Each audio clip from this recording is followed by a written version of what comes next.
Her 6th book has just been completed and is under consideration. Her awards include multiple fellowships from the NEA, the National Poetry Series Award, the Eric Matthew King Award, also from the Academy of American Poets, and most recently a fellowship from the Civitella Ranieri Foundation. She's been a judge for the National Book Awards. Just think about it. These are the highest honors of the poet community in America and positions of huge responsibility and honor. She's taught at the Red Loaf Writers Conference, the Lauren Wilson Program in Creative Writing, and the Bennington College Low Residency MFA program. Her poetry has been published and reviewed in Poetry Magazine, New York Times Book Review, New York Times Magazine, the Harvard Review, LA Review of Books, and many, many others. About her new and selected, the already mentioned The Nerve Fit, no less a poet than Amy Gersler writes, Emmanuel's extraordinary poetic intelligence, gutsy wit, and her image's ideal meld of the concrete and the ineffable amaze. What vibrant, resonant, nimble poems, each a perfect cocktail of acuity, objectivity, and heart. Personally, I'd be hard-pressed to say what it is I like most about Lynn's poetry, whether it's the unrelenting intelligence, the subtlety of her singing, or the overall precision of language, reveling in the imaginative perfection of imagery. Here's the beginning of her poem, A Red Kimono. I stare at the brass scarred by beating until it is as bright and uneven as a lake in August, when the sun melts all reflections into one wide gold zero, when the sky itself is wide, is hot as the bell that this schoolmaster, insupportably strict, tips to summon the children from the unrelenting heat of noon. These words, to put it simply, make me hungry, insatiably so, for more of this language, more of this story. Please, please, a very, very warm welcome from Lynn Emanuel.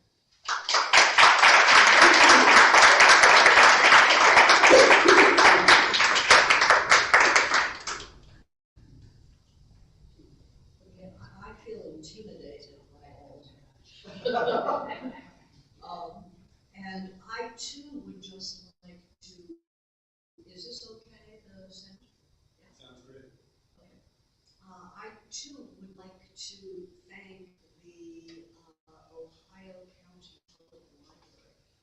What an amazing room and building this is. And it's really a feast. So thank you so much for giving the space and time for poetry. And also, of course, I have to thank the poetry series. So difficult to do. I directed a series at the University of Pittsburgh for way too many years. And happening in a room like this with a speaker takes hours and hours of person time to get it together. And finally, I would just have to say thank you, Mark and I when he said go back to the 1970s, it was like, oh, well, that can't be true. but it is. And I'm so grateful for him, what he does, and especially for his poems, which are wonderful. Thank you. Okay.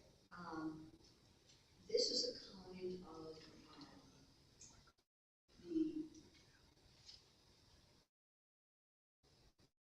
the book has a kind of old title. It's called Transcript of the Disappearance, Exact and Diminishing. And it has, at least the first few poems I'm going to read, have something to do with COVID, the pandemic. And also, I think, the way that all, my friend Maggie Anderson said this, all writing about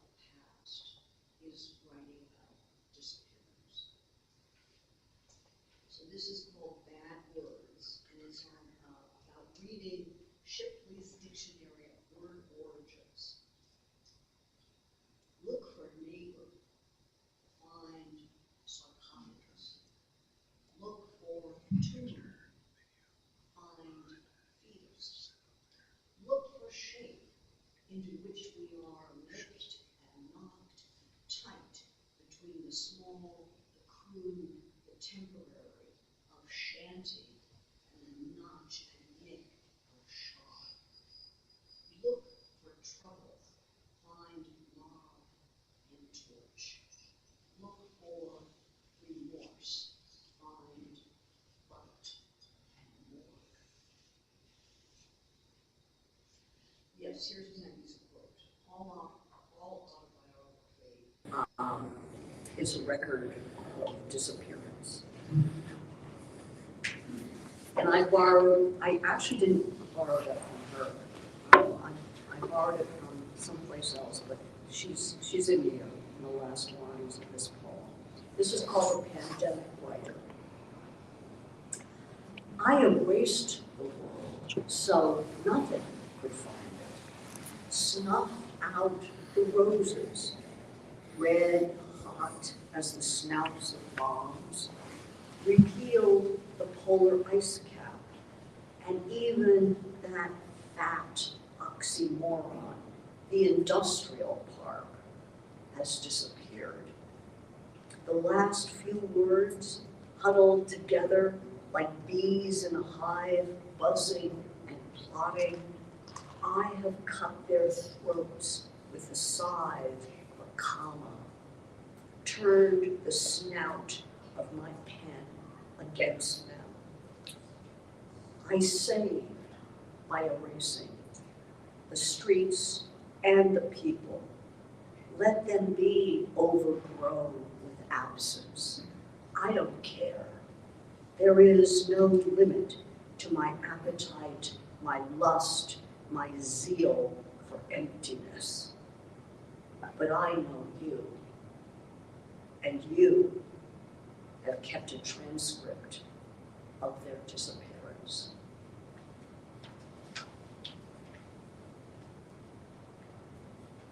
Four sighs from an epidemic. It's 4 stanzas. Love in lockdown is sexual dystopia.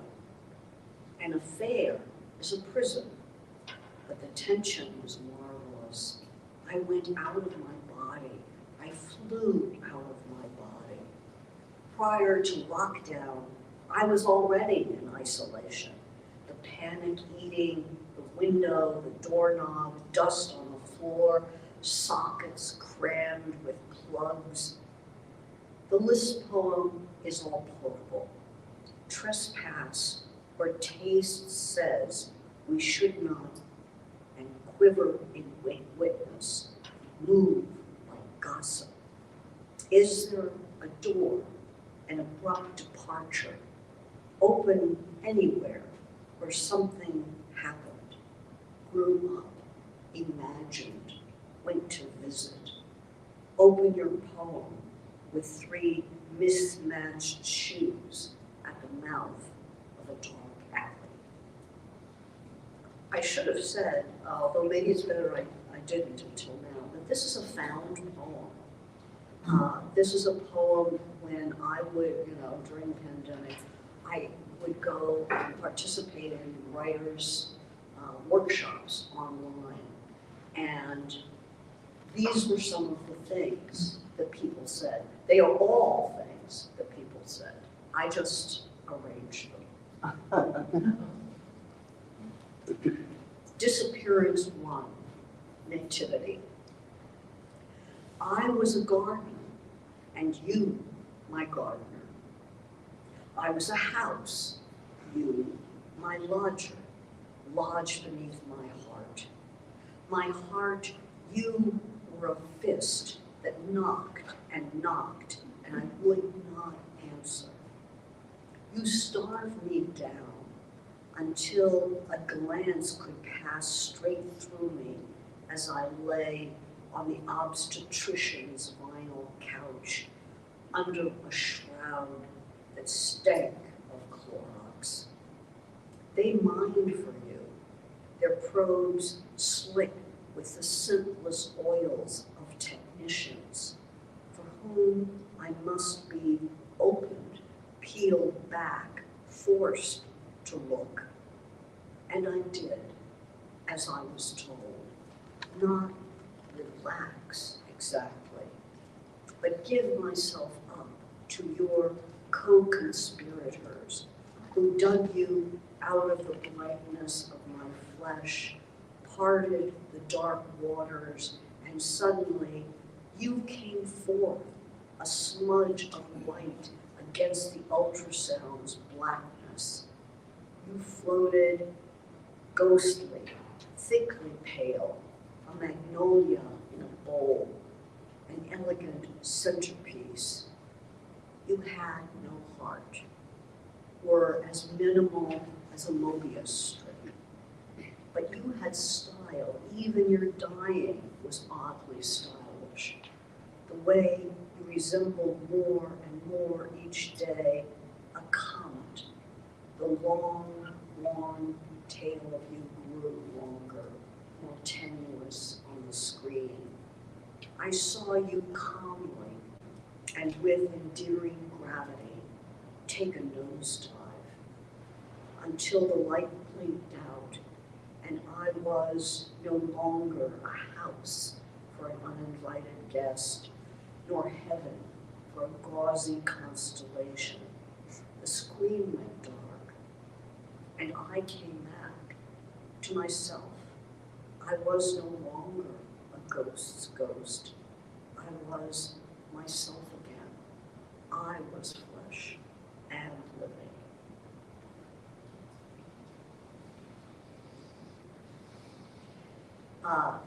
This poem is called Undocumented Birth. And it's in the book, it's italicized because it's not the mother who was speaking, it's the child who was being birthed. Undocumented birth. I arrived naked and early to start my life over. There were hallways, there were doors. One hand on a lock unlatched me. One hand was raised to slap me.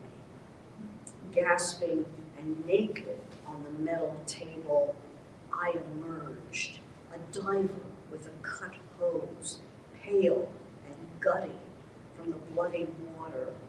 I was not dead, but rising through the atmospheres of sleep, the complaints of sirens. Yes, I remember those small, sharp stars, that sky full of badges. So these are I consider these more East Coast poems. In fact, a couple of them really are. Oh, thank you. Had you heard anything? Yeah. Okay. I consider these sort of Eastern Seaboard poems. And this one, my father was a patron sculptor. So there are a number of artists' names in here. And there's also the figure of a goddess, Eurydice, who was married to Orpheus. And when she died, Orpheus was so grief-stricken that he bargained with the gods to be allowed to go underground into the earth to join her and bring her back from death. And the only stipulation was that he could not once look back at her, because if he looked at her, she would be gone back underground and disappeared forever. So that's the Eurydice.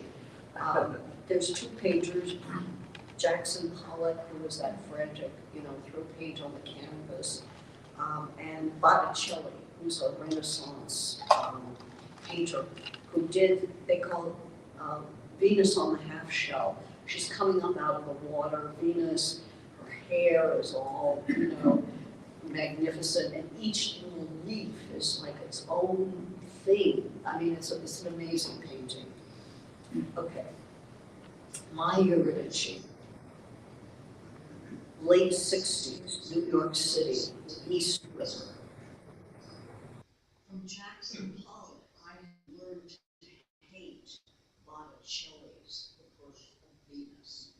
Those light blue sheets, thrown back colors of the breaker's unmade bed, and Venus, uncombed, unkempt, always just decanted for sleep.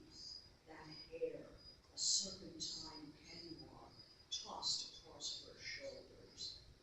I scrubbed my palette down to nothing but the colors of wash water and zinc bucket, and embraced the iron light between Broadway and Elwood. And beneath the street lights, the junkies, fellow thieves in their hive of misery. But I loved oppression. Walked Cherry Street to the docks, and there, washed out, dreamy, creepy, drowned in the last experiment, was a rat. The dry clover of her eye glaring out. If I bent down, I would see into the broken hive of bones.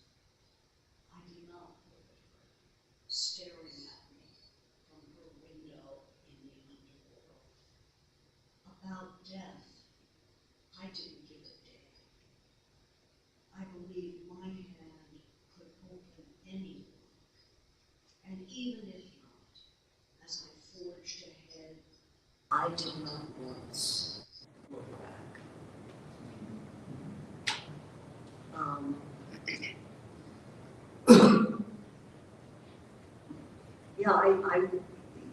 This is kind of telling a tale on myself. I was, New York City was where I spent my misspent girlhood. So, and I have to say that the East River there are two rivers that make the island of Manhattan, you probably know. One is the Hudson River, which is very beautiful, and in winter, it not anymore because of climate change, but it used to freeze over. The whole river would freeze over, thick with ice. And there were people who did this sport called, well, I don't remember what they called it, but they had sailboats made out of wood. Someone is nodding. Do you know about this? How they would? They did it on the Upper Hudson, Yep. around Hyde Park. Too. That's right. Yeah, and also where I lived, which was below that, but they did it. So these wonderful, small, wooden sailboats, all handmade. And they had like blades on the bottom, I guess, and they would just whisper back and forth across the Hudson. It was like watching a ballet. Okay. And then there was the East River, which runs between New York and New Jersey. And in the lore of that time, and probably it was accurate, that was the place, the East River was the place where all the bodies were dumped. So I was near the East River. And I grew up in New York, and I loved it. This poem is called This City as Afterlife, and then they're going to make a big leap in geography. Across the street, the 14th floor, vacant, pure, dark as the inside of an iris, is the condo named Heaven.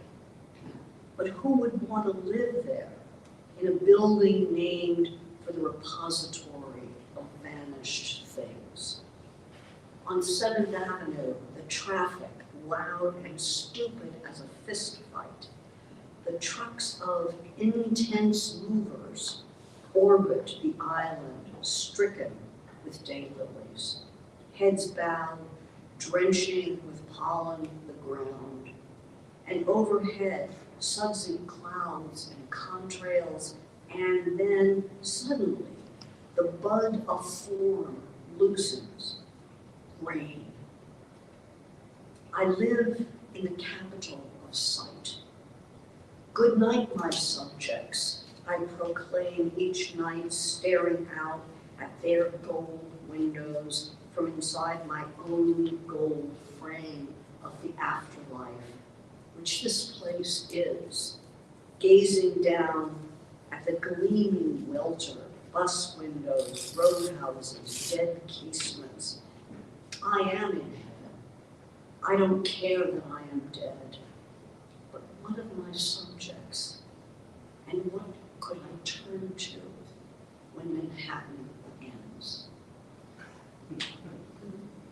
I should say that that is written, I hope it's obvious, from the perspective of living in an apartment high up in Manhattan and looking down on the world and seeing it go, before you. Now for a change entirely and a little introduction. I've always been interested in film noir. I'm sure you all know what that is, even if you don't bother to go to see it that much. They're those black and white films from the 40s and 50s. There's always a bad guy, a beautiful blonde, and a sucker. And the trouble that generally the blonde and the bad guy bring to the sucker is often one of the plots of film noir. That's not particularly what interests me about them. But what I love about these films is their accuracy.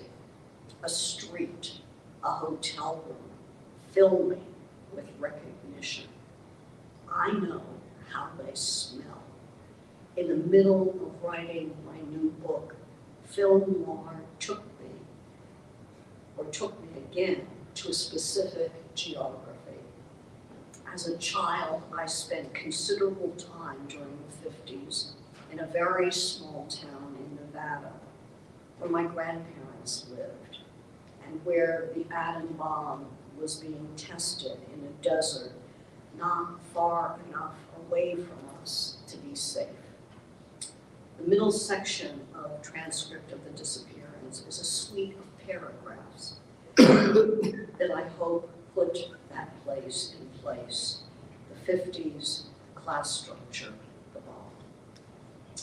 This is called Planet Krypton, and this is about the bomb's explosion. And the name of the small town that my mother and I lived in at the time is Ely, Nevada. And I always give this reading and somebody raises their hand and says, no, I've been there. Then they say, it's the most godforsaken place on earth. Please. The planet Krypton.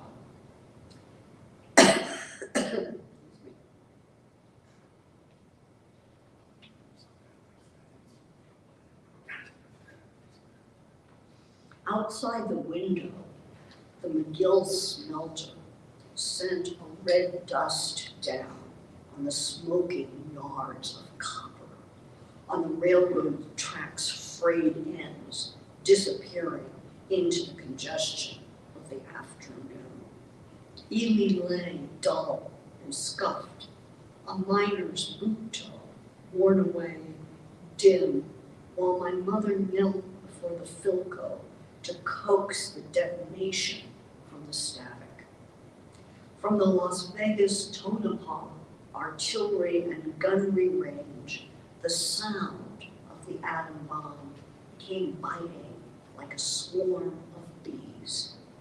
And we sat in the hot Nevada dark, delighted when the switch was tripped and the bomb hoisted up its silky, hooded, glittering, uncoiling length.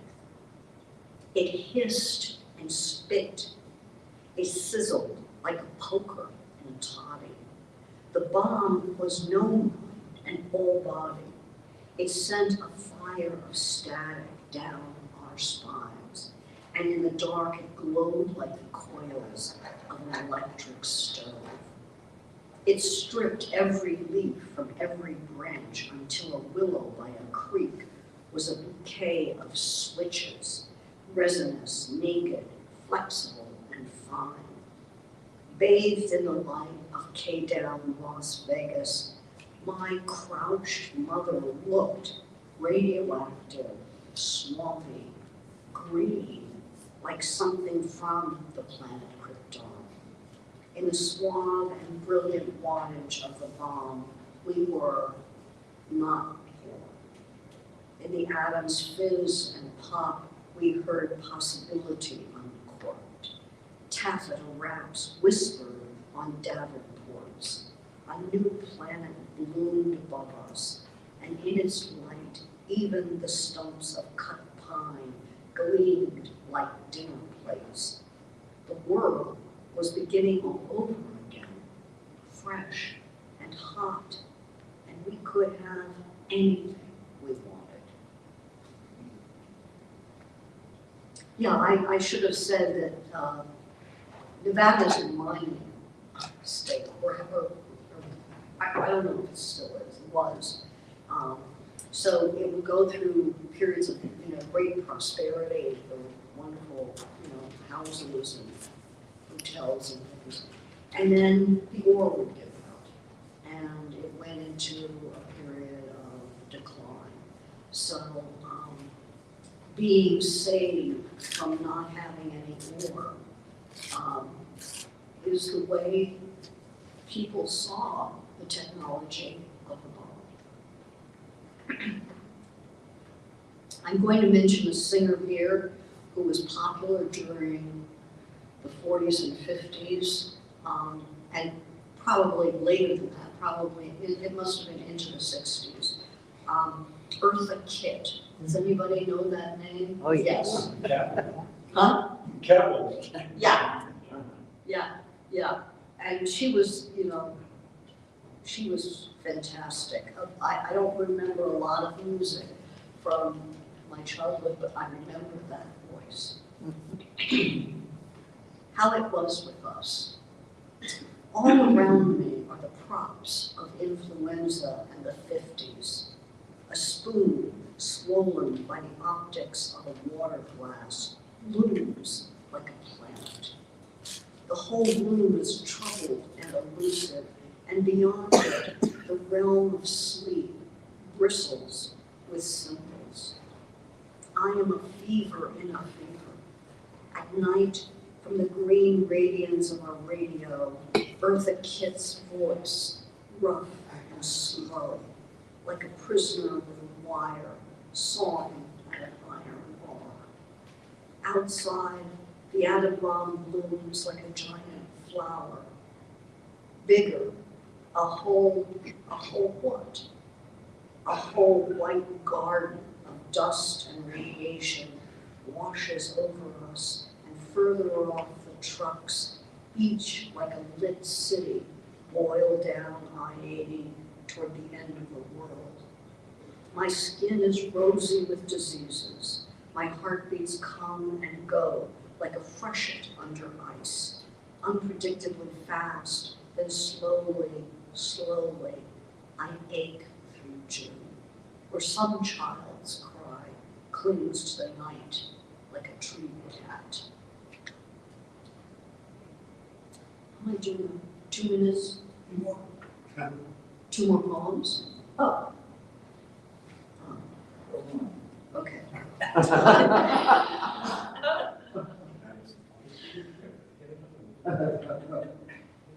Okay, this is a poem again. I have a number of them about hotels. I'll read this hotel and then the last hotel. During the late 40s and 50s, my mother and I lived on our own in a small residential hotel in a small, damp city. The Cold War was all around us. And I loved the feel of entrapment.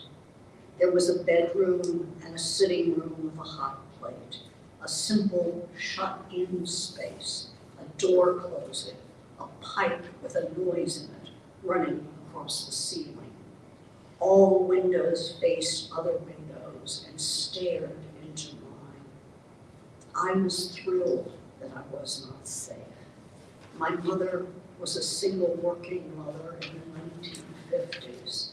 World War II had barely ended. There was no child care for families like ours. There were no families like ours. When my mother traveled, I was left with friends, acquaintances, the ill-tempered and resentful family of a cleaning woman. And I slept on a World War II cot used to transport the wounded. I'm going to finish with the hotel.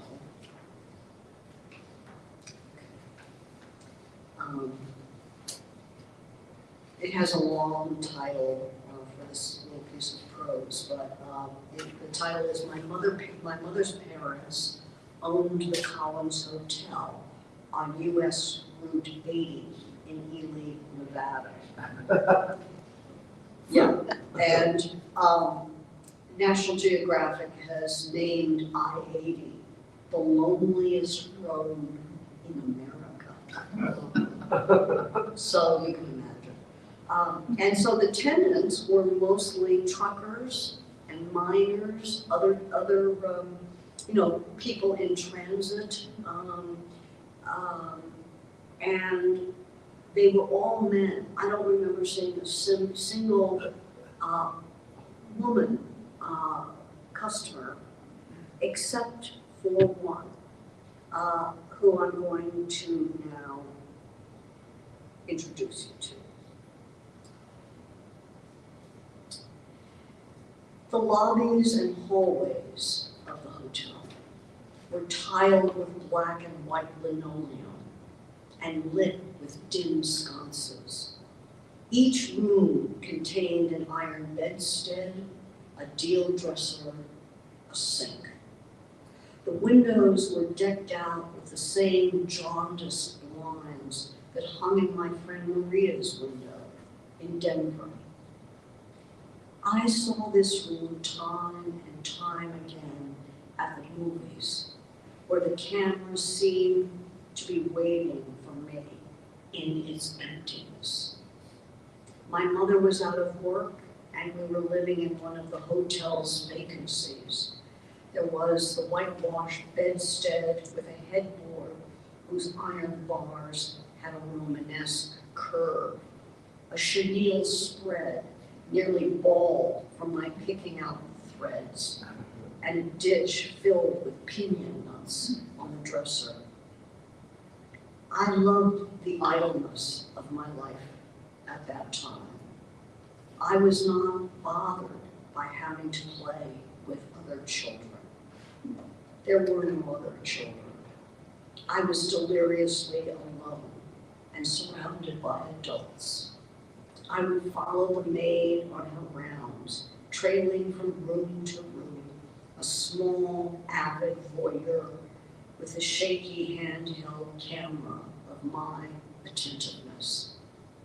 Aside from my grandmother, my mother, and the maid, I saw no women at the hotel, except for one.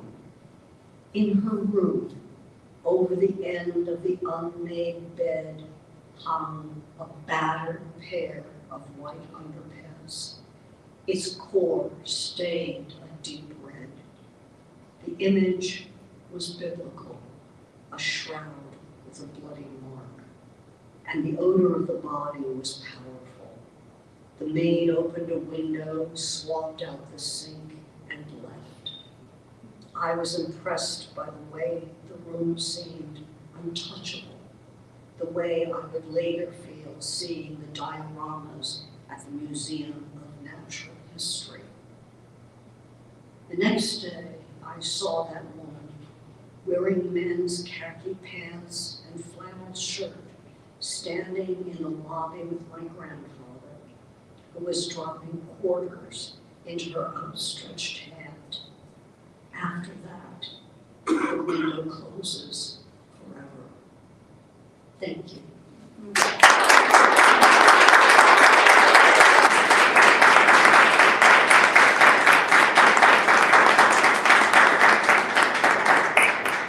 We would be happy to try to address any questions you might have, so just feel free. Statement, Bertha Kitt's big song was Santa Baby. That's right. That's right. Still play. Yeah. Yeah. Yeah, and that voice was like no other. She growled in her songs. Even Santa Baby, she growled. It was, yeah, she was fantastic. Yeah. She was so.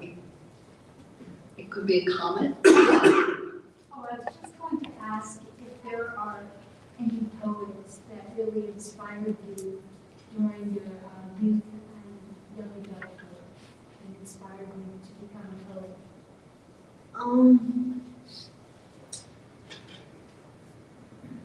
There must have been, and that was a long time ago.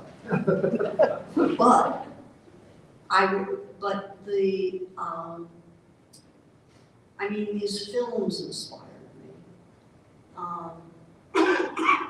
But also, for instance, the West Virginia poet James Wright inspired me. I mean, he wrote about a landscape and an experience in a landscape that I could understand. And, you know, it gave me permission to go ahead and write about Ely, which was no place. So, yeah, thanks for that question. Yeah. Yeah. Do you have one called The Loneliest Road? I don't. That was it. It's probably got into the big explosion, I think. No, I don't. It's a good idea. Yeah. Two things. Before you started to speak, I was reading The Cot. Oh, yeah. And it blows my mind. You can come up with 80 or 90 words that describes that cot in the environment. Okay, I just want you to. Thank you.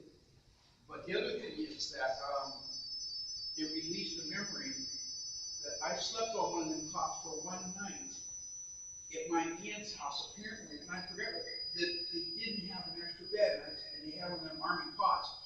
And I was only about 6 or 7, but my fear was that it looked like it was going to fold in on me. But it was only a one-night thing. But anyway, I just thought that was amazing. Thank you so much.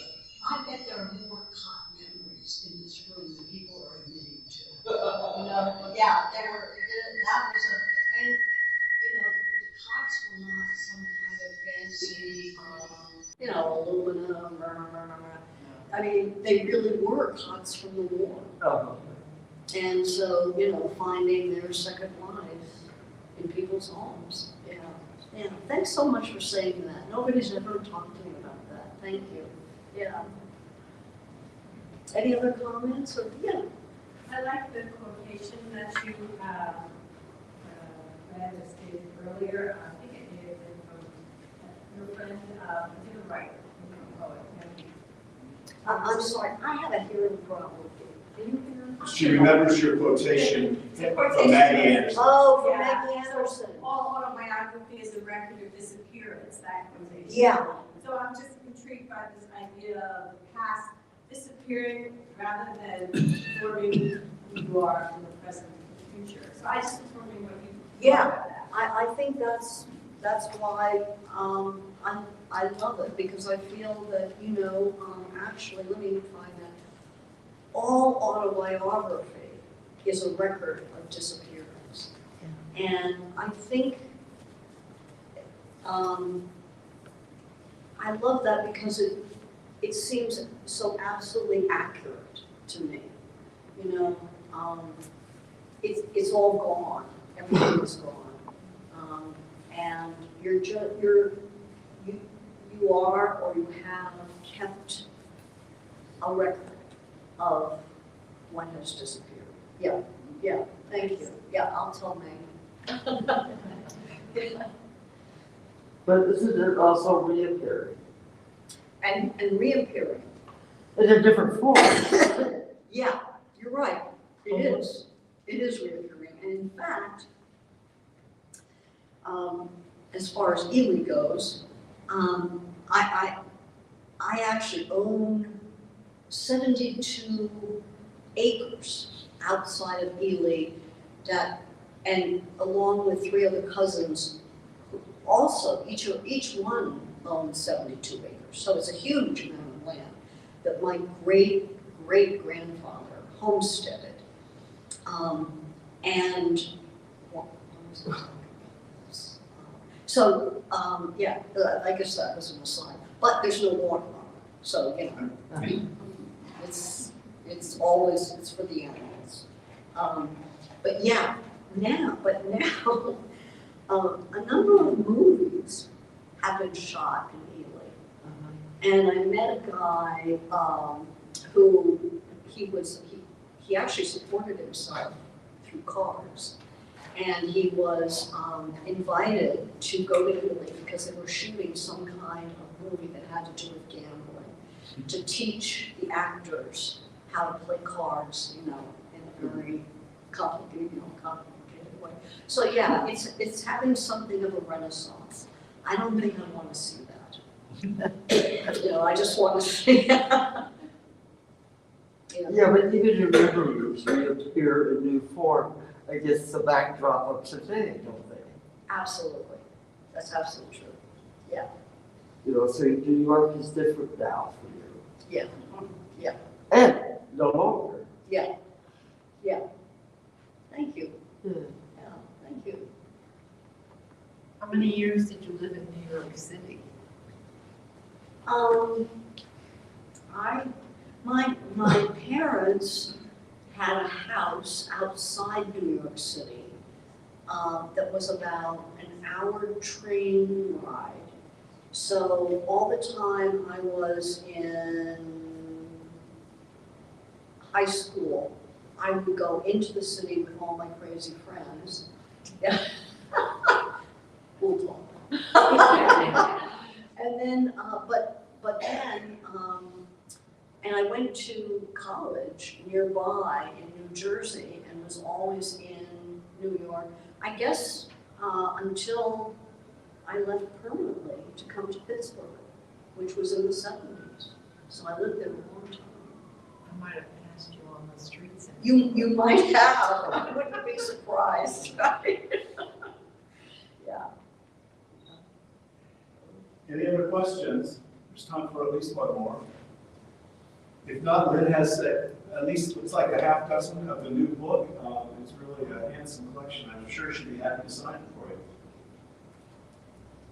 And thank you.